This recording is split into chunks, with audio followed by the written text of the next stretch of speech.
I didn't know casting a fishing line could cost you $500, but here we are, not for breaking into someone's house, not for setting off fireworks at midnight, just fishing. That's the day I realized my retirement wasn't going to be peaceful. It was going to be personal. One rod, one chair, one man with too much time and not enough tolerance for nonsense. The lake was peaceful, quiet, and had been part of my family's life for 15 years. My daughter caught her first bluegill there. My wife and I had our morning coffee on its edge more times than I can count. And yet, one fine morning, I get slapped with a notice from the Lakeshore Pines HOA, unauthorized recreational activity. Apparently, casting a line now qualified as an act of civil rebellion. That was the moment I realized I wasn't living in a neighborhood. I was living under a regime, and they had no idea who they'd just picked a fight with.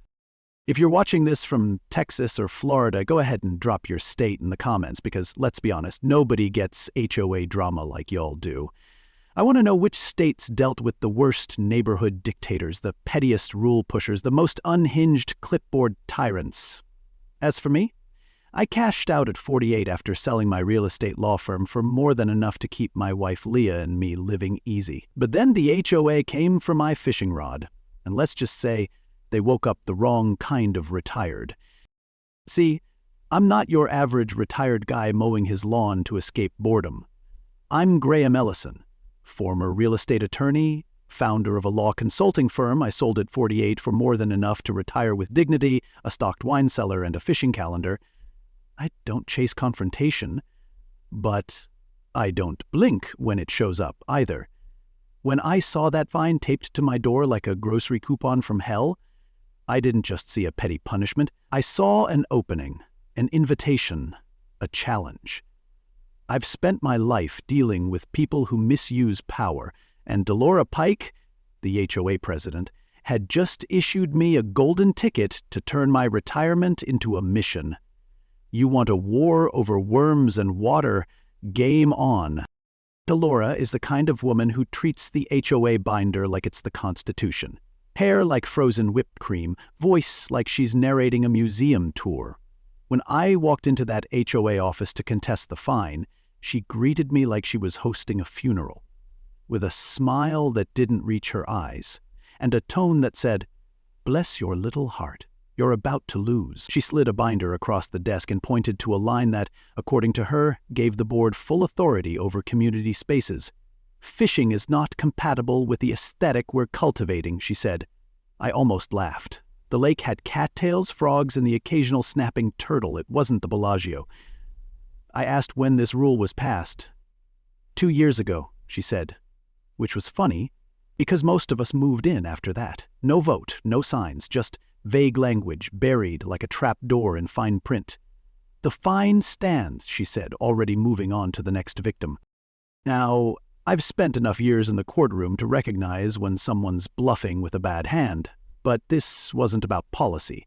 This was about power.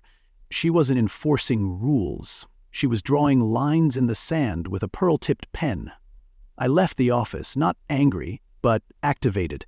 That night I called my daughter Iris, who was in her final year of law school, and said, "You ever feel like taking down a dictator?" She was at my doorstep by Friday. We printed everything we could find, bylaws, amendments, old newsletters. What started as a violation over a fishing trip turned into a weekend full of legal reconnaissance. And let me tell you, this board had more procedural holes than a Swiss cheese colander. I wasn't just going to get my fine reversed. I was going to make them regret ever issuing it. But before I could do that, I needed more than facts. I needed history. That's when I met Marion Calhoun in the HOA meeting parking lot. He was leaning on a cane and wore the kind of blazer that said he knew what a courtroom felt like. "You Graham?" he asked. "I'm Marion, retired judge, been here 20 years. Delora's been a problem for 15. He told me how she'd lost a local political case in his court years ago and had been using the HOA ever since to chase the power she couldn't win at the ballot box. She holds grudges, like banks hold mortgages," he said. Marion wasn't just confirming my suspicions. He was handing me the origin story of a suburban tyrant. I drove home that night knowing one thing for sure. This wasn't about fishing. This was about control, intimidation, and a woman who'd gotten too used to nods and silence. But what she didn't realize was I didn't just come with bait. I came with backup. And I wasn't done casting lines, I was just getting started. I used to think bylaws were boring. That was before I realized ours were being rewritten like a bad novel. Quietly, sloppily, and with just enough ambiguity to screw you without raising suspicion. After Delora Pike hit me with that fine, I did what any retired attorney with too much time and a long memory would do. I started digging. And what I found? Let's just say, it didn't smell like neighborhood standards.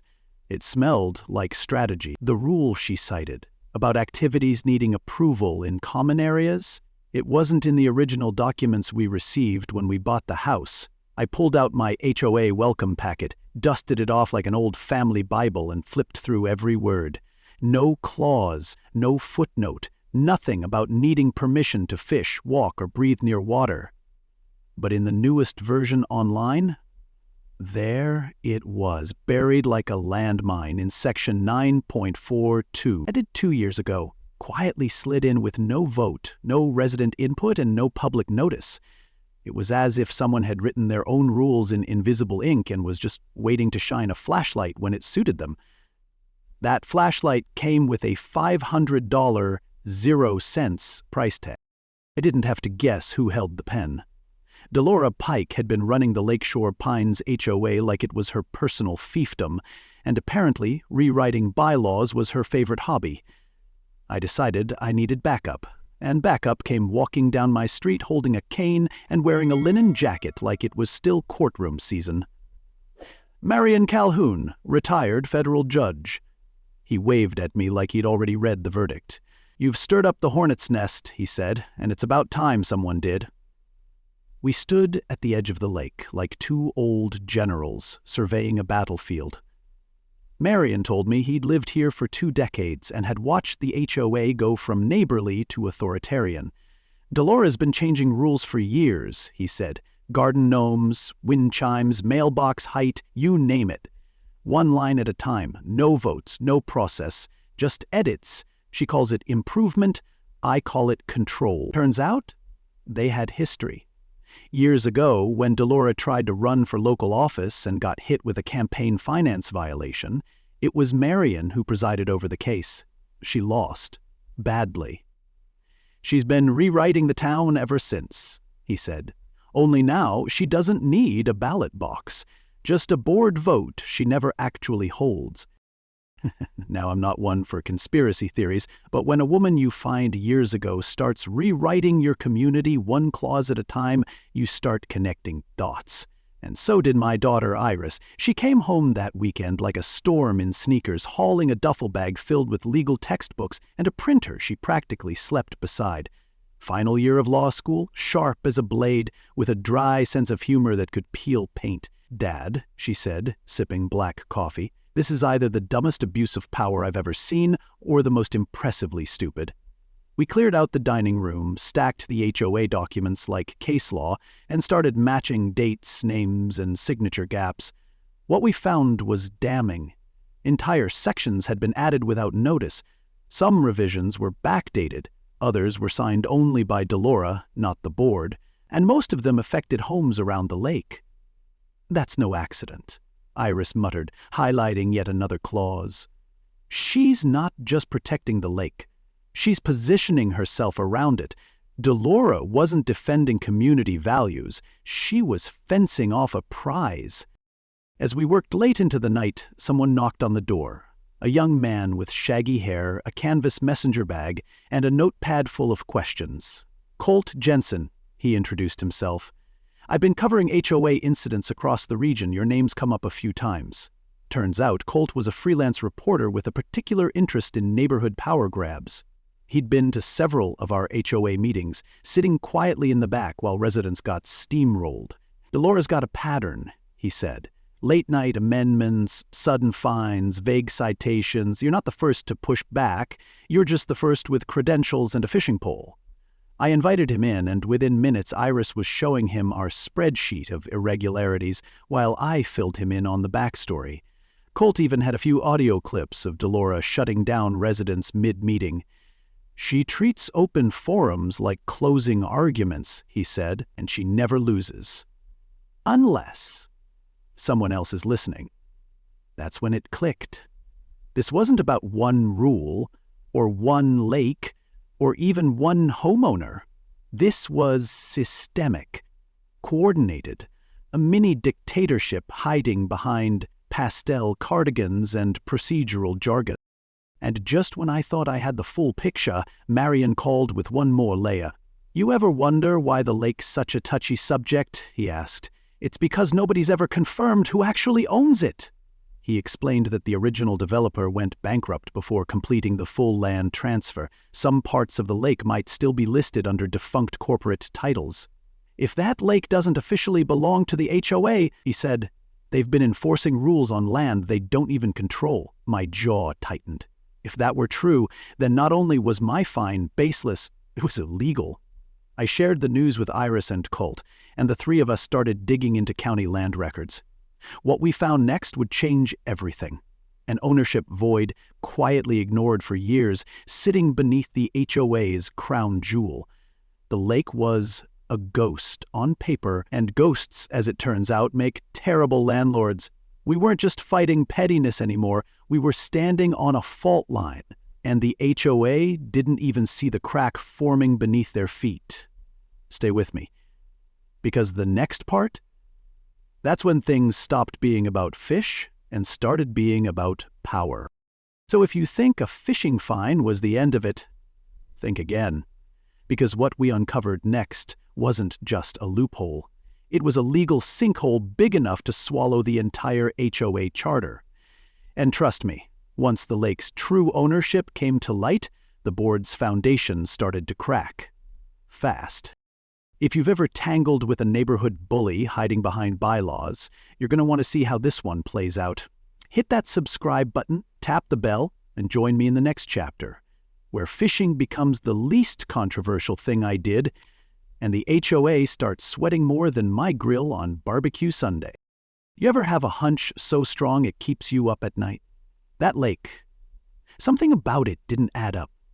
The way Delora obsessed over it, the precision of her rule changes, the sudden crackdown, it all pointed to a deeper game. So I did what every bored-curious, mildly irritated lawyer does in retirement. I went to the county records office. I figured if they were going to keep calling it common property, I'd like to see the actual deed that said so. Spoiler alert, there wasn't one. After an hour of dead ends and half-labeled folders, I walked over to the records counter where I locked eyes with a woman I hadn't seen in over a decade. Naomi Reyes. We used to work opposite sides of land disputes back in the day. Sharp, no nonsense, and with a memory like steel wire. Graham, I grinned. Neither. Just semi-retired and currently being fined for fishing. Naomi laughed, then got serious. When I told her what I was looking for, she dove in. After cross-referencing tax records, zoning maps, and a few dusty files that hadn't been touched since flip phones were cool, we found the bombshell.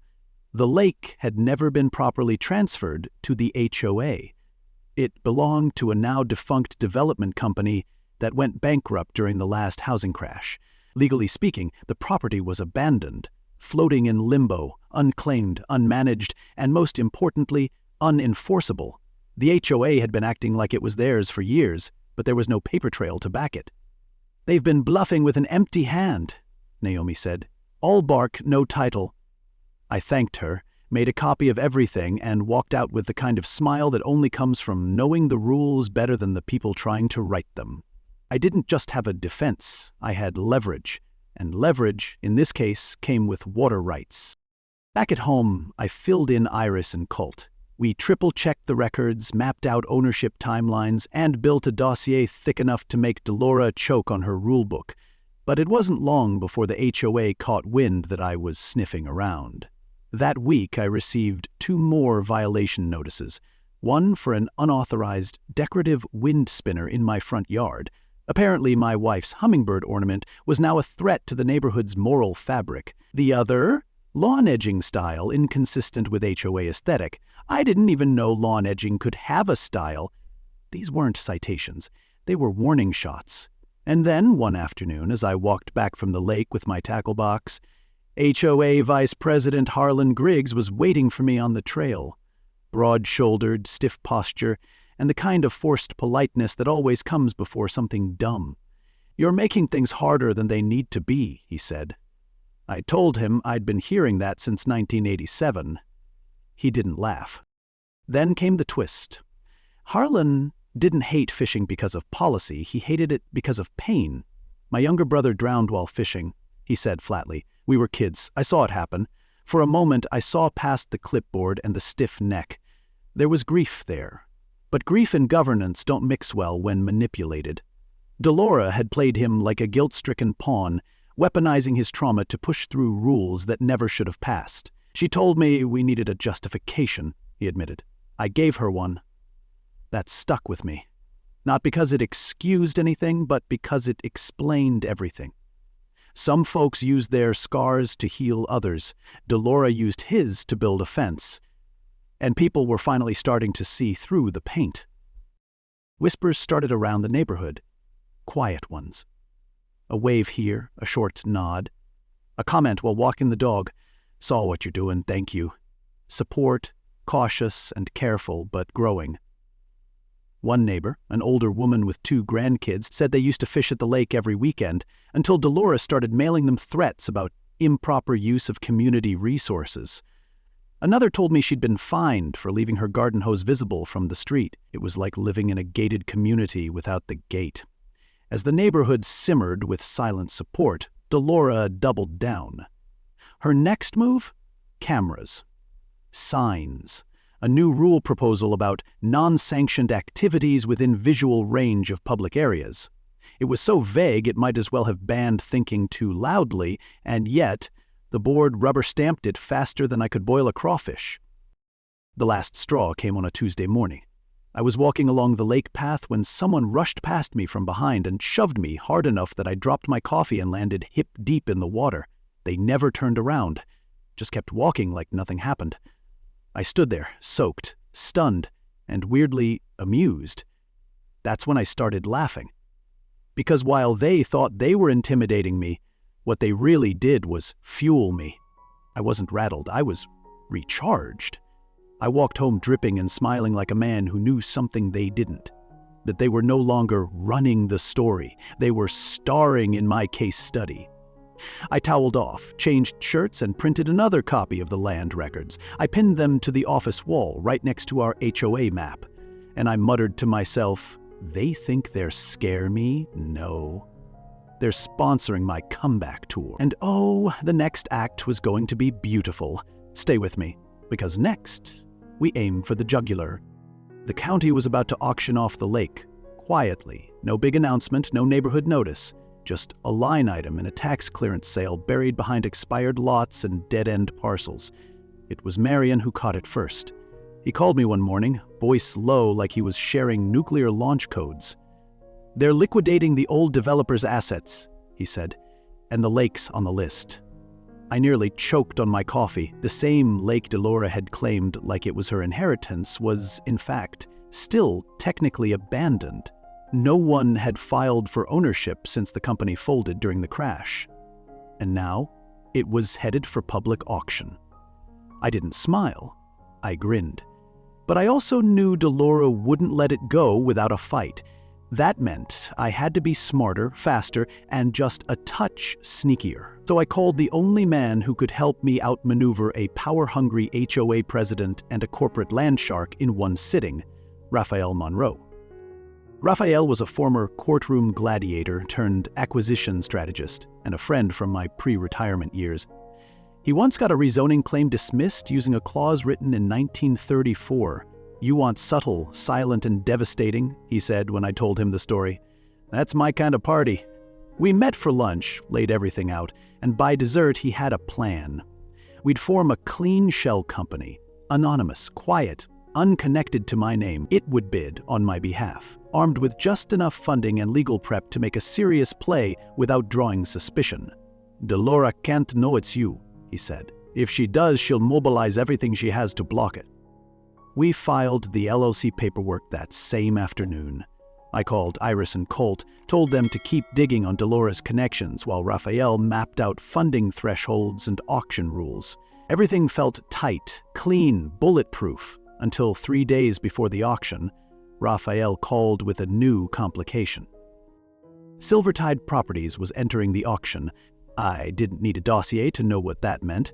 A luxury resort company that specialized in flipping old recreational zones into gated lakefront playgrounds for the upper crust. Delora had reached out to them. According to Raphael's contact, she pitched them a dream. Convert the lake into a private resort with exclusive access, high-end amenities, and of course, a bump in property value that would make everyone else in the neighborhood grateful. Grateful being code for locked out. I wasn't shocked. Delora didn't want to just win, she wanted to leave a legacy. A private lake under her HOA's thumb? That was her monument. But what she hadn't accounted for was how shaky her foundation really was, because while she was promising cabanas and capital gains, we had documentation proving the HOA had no legal claim, and if Silvertide bought a lake with a broken title, they'd be sitting on a public relations nightmare. All we have to do, Raphael said, is let the truth float close enough to scare them off. The morning of the auction felt like the quiet before a thunderstorm. The county hall was unimpressive, folding chairs, beige walls, and a clerk who looked like she'd rather be anywhere else. Parcel after parcel flew by, some selling for pennies, others getting no bids at all. Then came Parcel 49, Lakeview Estates Reservoir, approximately 8.5 acres. That was ours. Raphael gave a small nod. We were seated in the back, anonymous and calm. Delora sat front row, flanked by her vice president and a man in a crisp blue suit, Silvertide's representative. She glanced around the room, confident, then her eyes landed on me. Her smile faltered. I didn't return it. I simply raised my paddle when the bidding opened at $20,000 0 cents. So did she. Then, Silvertide. The clerk's voice droned through numbers as the three of us volleyed back and forth. Each bid was like a swing in a slow-motion boxing match. My job wasn't to knock her out, it was to keep her spending. At $95,000, 0 cents, Silvertide hesitated. That's when Raphael leaned over and said, "They've seen the red flags. We ceded just enough. We'd made sure that questions about water rights and boundary inconsistencies found their way into the right inboxes. Corporations don't like messy." At $110,000, 0 cents, Silvertide dropped out. Delora stiffened. She looked to her VP, who nodded hesitantly, then raised their paddle again. We kept going. $120,000, 0 cents. $130,000, 0 cents. I could see her start to sweat. The HOA had a hard spending cap, $150,000, 0 cents, without a full membership vote. She was nearing the edge. At $150,000, 0 cents, she sat back with false triumph, thinking she'd won by maxing out. That's when I calmly raised my paddle again. $160,000, 0 cents. Silence dropped like a curtain. The clerk looked around. No counter. No rebuttal. "Sold," she said. "To bidder 42. I didn't clap, I didn't grin, I simply looked at Delora as she blinked like someone had just pulled the floor out from under her. It wasn't just a win, it was a surgical strike with a fishing reel. I hadn't just bought a lake, I'd bought the very thing they'd tried to weaponize against me. Delora stormed out without a word. The Silvertide rep approached me on the way out. "If you ever consider developing," he began. I cut him off politely. "Not here. Not this lake." Back at home, Raphael handed me the finalized deed paperwork and raised a glass. "From fine to fortune," he said. "Now let's see what she does when the crown's been sold out from under her." And we both knew Delora wasn't done. Her authority had taken a very public hit, and people like her don't lick their wounds quietly. They reload. But what she didn't know was that I wasn't just planning to own the lake. I was planning to turn it into something she couldn't touch. The game had shifted, and the queen just lost her board. Stick around, because the next move? That's when I lit the grill, and not just for steaks. And just like that, the lake was mine, and Dolores' kingdom crumbled in front of the whole room. But if you think that public defeat made her back off, think again. What came next wasn't silence. It was retaliation. So don't miss what happens when a desperate HOA starts throwing every rule in the book and inventing a few new ones to take back what they've lost. Hit subscribe, tap that bell, and join me in the next chapter, where things go from legal to downright personal. The best way to celebrate buying the lake that nearly got you fined into oblivion? You throw a barbecue so loud, so smoky, and so joyful it rattles the blinds of every clipboard-carrying HOA tyrant in a 5-mile radius. That Saturday, I set up shop. Grills blazing, coolers packed, fishing poles lined along the dock like trophies. I invited every neighbor who'd ever waved instead of reported, smiled instead of tattled, and whispered good luck on their morning walks. Burgers sizzled, kids laughed, and for the first time in a long while, the lake felt like it belonged to people again. And then, right on cue, Delora arrived. She was flanked by Nancy the note-taker and a man I can only assume was her attorney, though he looked more like a mall cop in a suit. She marched up with a folder thick enough to double as a cutting board and announced, "Mr. Ellison, this gathering violates multiple community ordinances." I took a long sip of sweet tea, smiled, and handed her my own folder. The deed, the survey, and the county letter stating I had every right to host a peaceful gathering on private property. "Careful," I said. "Your barbecue might burn faster than mine." Word spread faster than the grill smoke.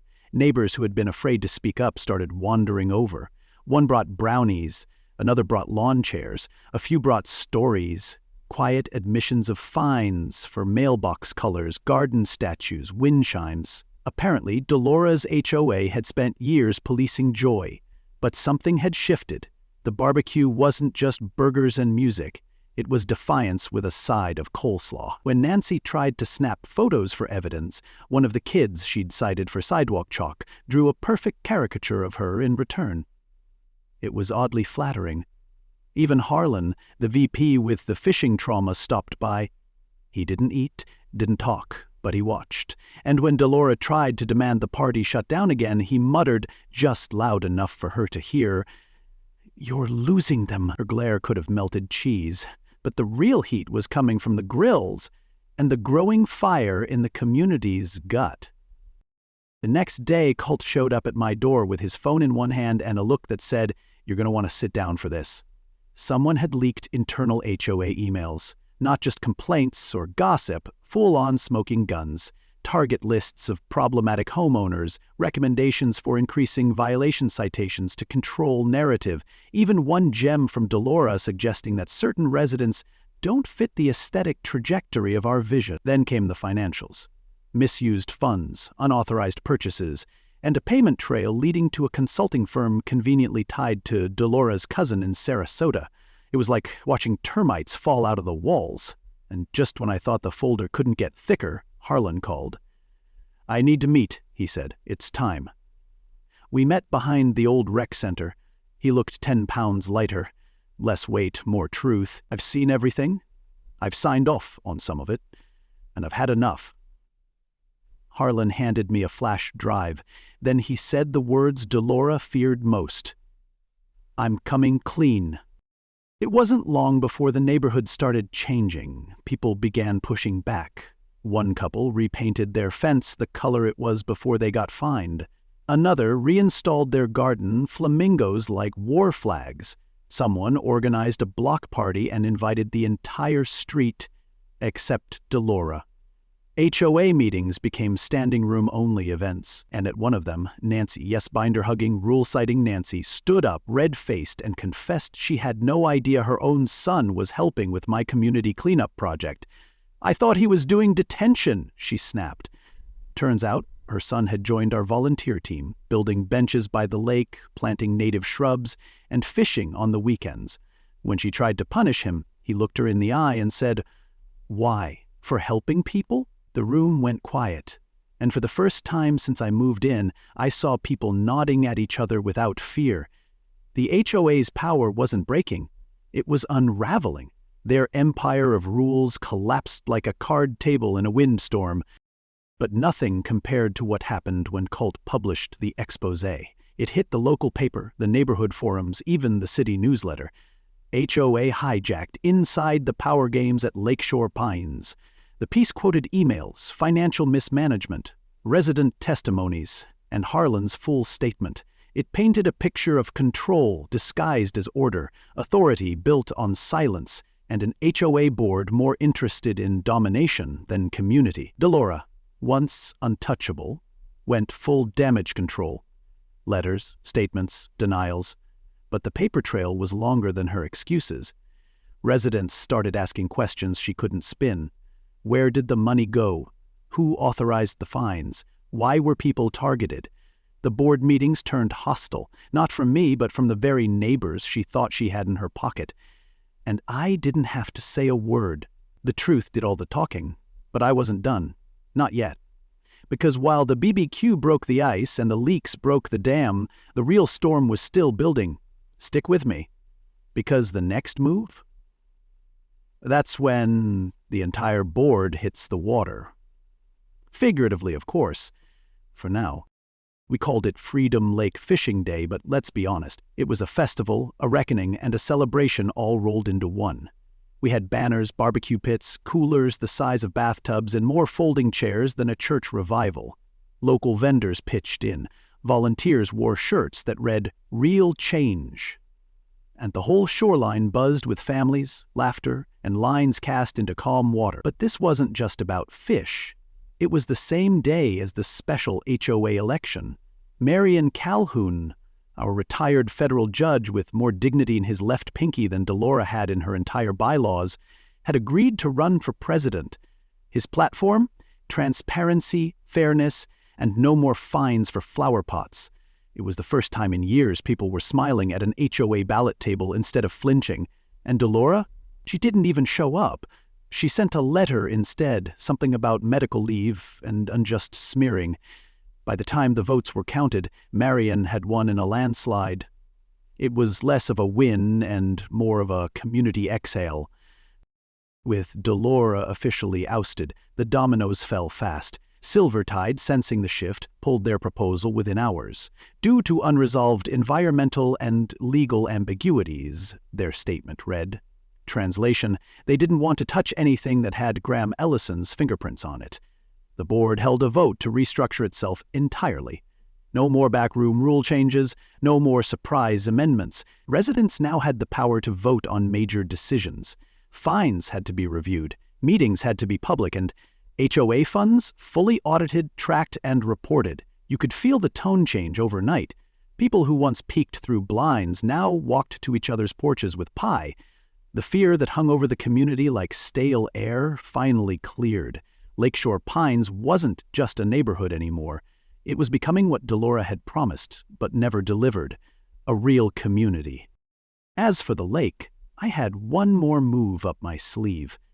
A few weeks after the festival, I filed the paperwork to create a conservation easement. That meant no development, no resort deals, no commercial use, ever. I brought in a local ecology group to help us build a plan for shared use and preservation. Fishing was not only allowed, but encouraged. We set up wildlife signs, scheduled monthly cleanups, and even began planning a nature trail around the perimeter. The HOA would have input, but not control. And the look on Harlan's face when he saw the official conservation stamp on the public records? Pure peace. I made a short announcement at the next meeting. I didn't buy the lake to own it, I said. I bought it to give it back. Just not to the people who tried to fence it off. Applause broke out, followed by a neighbor shouting, "Can we make this man mayor?" I declined the offer, but I did accept a second helping of peach cobbler. Colt Jensen, the young reporter who'd captured everything, approached me afterward with a grin and a notebook full of fire. "I'm turning this series into a book," he said. "Working title, Hooked. How a Community Took Its Power Back." I told him I'd buy the first copy. He said I was getting a signed one, whether I liked it or not. Iris, now freshly graduated and licensed, accepted an offer at a law firm that specializes in HOA reform and community governance. She said watching our mess unfold in real time gave her more education than any casebook ever could. "You always said real law isn't in the courtroom," she told me. "It's in the cracks people think no one's watching." I didn't cry. But I did get real quiet for a second and stare at the lake. Sometimes a fight over a fishing fine teaches your daughter how to change the system. Life's funny that way. So there I was, months later, standing by the same lake that started it all. Grill going, fishing rod in one hand, spatula in the other. Kids ran up and down the shoreline, their laughter skipping across the water like pebbles. Marion was teaching a group of teenagers how to tie knots like a scoutmaster with a second wind. Harlon, now fully retired from HOA duties, was sitting under a tree with a paperback in his lap and no clipboard in sight. Iris was organizing a legal clinic on the picnic tables. And I was right where I'd always wanted to be. Quiet, present, grateful. See, this story never was about fish or fines. It was about what happens when people stop accepting petty power and start asking better questions. When neighbors stop being cautious and start becoming connected. So if your HOA thinks they own the water, remind them sometimes the quiet fisherman is the one who rewrites the tide. And that's the thing, isn't it? They thought I was just some grumpy retiree with too much time and a fishing pole, but what they didn't see, what folks like Delora never do, is that quiet doesn't mean weak. It means watching, it means waiting, and when the moment's right, it means knowing exactly where to cast your line. If this story meant something to you, if it reminded you of your own neighborhood battles, or if it gave you hope that maybe, just maybe, the little guy with a little courage can turn the tide, then stick around. Because stories like this aren't just entertainment, they're blueprints. They're reminders that communities aren't built with fines and fear. They're built with backyard cookouts, honest talk, and people who decide enough is enough. So drop a comment below and tell me, what would you have done if someone tried to take your lake or your rights? And if you've ever tangled with an HOA that forgot who they were supposed to serve, I want to hear it. Hit that like button if you believe rules should protect people, not control them. Subscribe to the channel so you never miss the next real story, the next fight worth watching, the next win that feels like yours too. Because out here at Freedom Lake, we're not just fishing anymore. We're making ripples that go a whole lot further.